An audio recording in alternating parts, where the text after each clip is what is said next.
कम कम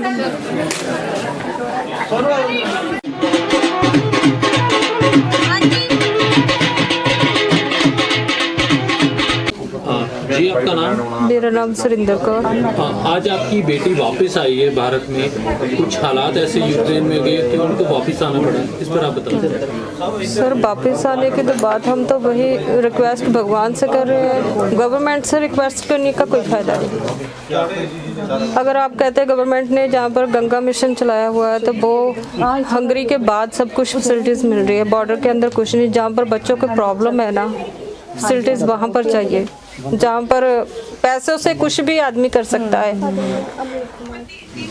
वहाँ पर बच्चे बैठे थे जहाँ पर पैसा और इंसान दोनों काम नहीं कर रहे थे, कुछ भी नहीं, फैसिलिटीज नहीं थी इनको कोई भी। जब ये वॉर शुरू हुई तब आपकी बेटी से बात हुई थी कि क्या हालात थे उस वक्त और कैसे उनको वहाँ पर हंगरी बॉर्डर तक जाना पड़ा? सर जब वॉर शुरू हुई तो मैंने इनसे बात की और हमने टिकट लेने का भी निर्णय लिया। और प्रॉब्लम ये हुई कि वहाँ पर कह रहे थे क्लासेस ऑफलाइन चलेगी, ऑनलाइन नहीं स्टडी होगी, तो इसी कारण हमने इनकी टिकट नहीं ली। तो वहाँ के जो डीन्स है, प्रिंसिपल्स है इनके यूनिवर्सिटी के, उन्होंने भी कहा था कि जहाँ पर कोई प्रॉब्लम नहीं होगी, तो हमने भी वहाँ पर रोक दिया। चलो ठीक है, वो जो बोल रहे हैं तो उनकी भी कोई रिस्पॉन्सिबिलिटी बनती है हमारे बच्चों के प्रति, तो उन्होंने तो बाद में कुछ नहीं किया, ना कोई आगे आया कोई भी, तो ना ही गवर्नमेंट ने वहाँ पर की है। आज आपकी बेटी वापस आ गई है, आज ढोल के नगाड़ों पे उनका स्वागत किया गया, गांव में घुमावे किया, इसका क्या? कैसे कह रहे हैं? आज इसका जश्न मना के स्वागत किया गया है, क्या कहेंगे इस पे? सर इस पर हम कहेंगे कि हमारे छोटे बड़े भाई बहनों की अरदास का ही फल है जो हमारा बच्चा जहाँ तक कहाँ पहुँचा। अदरवाइज कोई भी हमें कोई चारा नहीं दिख रहा था कि हमारा बच्चा कैसे आगा हमारे पास। तो भारत सरकार या जो यहाँ जालंधर प्रशासन, उस वक्त बात हुई थी आपकी? सर जालंधर प्रशासन से हमारी बात हो रही थी, आ रहे थे हमारे पास, फ़ोन भी आ रहे थे भी आपके बच्चा कहाँ है, एड्रेस ले रहे थे, पर उनका कोई भी मतलब ही नहीं है, उस चीज़ का कोई फ़ायदा ही नहीं है। जहाँ पर जो हम कर सकते हैं ना भी, पैसों से टिकट खरीद सकते हैं, पैसों से हम कहीं भी जा सकते हैं। इनके पास वहाँ पर पैसे भी थे पर वो पैसे किसी काम के नहीं। इस वक्त आपकी बेटी जो उसकी स्टडी है पूरी नहीं हो पाई, अभी उसको वापस लौटना पड़ा है, तो इसमें क्या लगता है आपको कि भारत सरकार क्या कर पाएगी? सर हम तो बॉर्डर क्रॉस तो बाद हेल्प से हम तो यही कह रहे हैं कि स्टडी जो बीच में रुक गई है उसके लिए भारत सरकार कुछ इन बच्चों की, हमारे सिर्फ एक बच्चे के लिए नहीं सभी बच्चों के लिए कुछ करे जो कि इनकी स्टडी आगे पूरी हो सके। क्या खर्चा क्या आ रहा था स्टडी पे पूरा? सर इसका $4,000 आ रहा था, इनकी फीस से पे होती रही थी, उसके लिए जो हॉस्टल में रहना है खाना पीना वो बाद की बात थी। ठीक है, थैंक यू। जी आपका नाम? वंदना। वंदना जी, आप यूक्रेन से आए हो, क्या हालात थे पहले ये बता दीजिए। जो हालात थे वो दिन ब दिन बदतर होते जा रहे हैं वहाँ पे। मतलब जब स्टार्टिंग हुई है तो थोड़ी थोड़ी बॉम्ब ब्लास्टिंग हो रही थी जो आउटर एरियाज पे थी।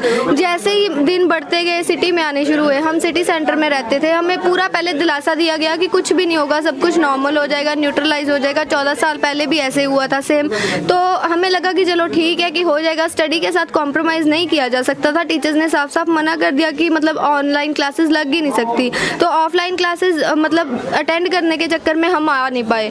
तो जैसे जैसे दिन जाते गए जो मतलब अटैक्स थे उनके बढ़ते गए। इवन उन्होंने सिटी सेंटर पूरा का पूरा डिस्ट्रॉय कर दिया। इवन इस टाइम पे वहाँ पे न्यूक्लियर रिएक्शन भी मतलब उन्होंने न्यूक्लियर रिएक्टर को भी छेड़ना शुरू कर दिया है, तो जो पूरा यूरोप के लिए इस टाइम पे बहुत बड़ा खतरा बन चुका है। जब आपने वापस आना था तो किस प्रकार की मुसीबतों का सामना किया? फर्स्ट ऑफ ऑल हमें किसी की कोई गाइड नहीं मिले, कोई हेल्प नहीं करता। जो भी हमने किया है, हमारा एक फ्रेंड ग्रुप था, हम 11 बंदे थे, हमने खुद अपने बिहाफ पे जो किया है। हमने फर्स्ट ऑफ ऑल ट्रेन लिया है मैं खार्किव में रहती थी, जो पहले यूक्रेन की कैपिटल थी, तो हमने जो खार्किव से ट्रेन ली लवीव तक की, वहाँ से फिर आगे मूव करे हैं हम चोप तक। उसके बाद मतलब जो ट्रेन्स में क्या होता है, यूक्रेनियन को प्रेफरेंस दी जाती है, जो इंडियन स्टूडेंट्स हैं उनको कोई नहीं पूछता। मतलब इवन ऐसे था कि हम बेसमेंट से घुसे हैं, प्लेटफॉर्म पे जंप कर रहे हैं, ट्रेन रुकवा रहे हैं। इवन इतना ज़्यादा हरास किया जा रहा था यूक्रेन की जो पुलिस है उसकी तरफ से भी। और बाद में उसके बाद जो हमने हंगरी बॉर्डर तक क्रॉस किया है, वो सब का सब हमारे बिहाफ पे था, ना कोई गवर्नमेंट आगे आई है, ना ही कोई फाउंडेशन थी।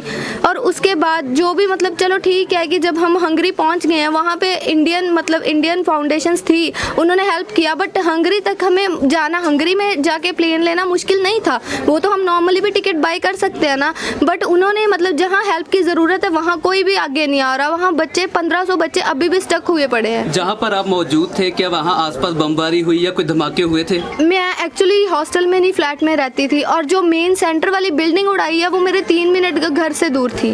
वंदना, जैसे पता चला है कि वहाँ पर जो स्टूडेंट है उनके पास खाना कुछ समय का होता है, जी। तो क्या वो किल्लतें सामने देखने को मिली? क्या कोई बच्चा भूखमरी से परेशान हो रहा? बिल्कुल, जो अभी थोड़े दिन पहले न्यूज़ आ रही है कि एक बच्चे को इन्होंने मतलब फायरिंग कर दी है, जो भी, तो जो फायरिंग करी है वो हुआ क्या, एक्चुअल में फूड ना होने के कारण बाहर तो जाना ही पड़ेगा ना। जैसे ही बाहर जाते हैं तो उधर से उस दिन उन्होंने मिसाइल मतलब अटैक किया, तो इस कारण वो बच्चा बीच आ गया और उसकी डेथ हो गई। आप वहाँ पर कौन सी पढ़ाई करने के लिए गए थे? मैं MBBS कर रही हूँ।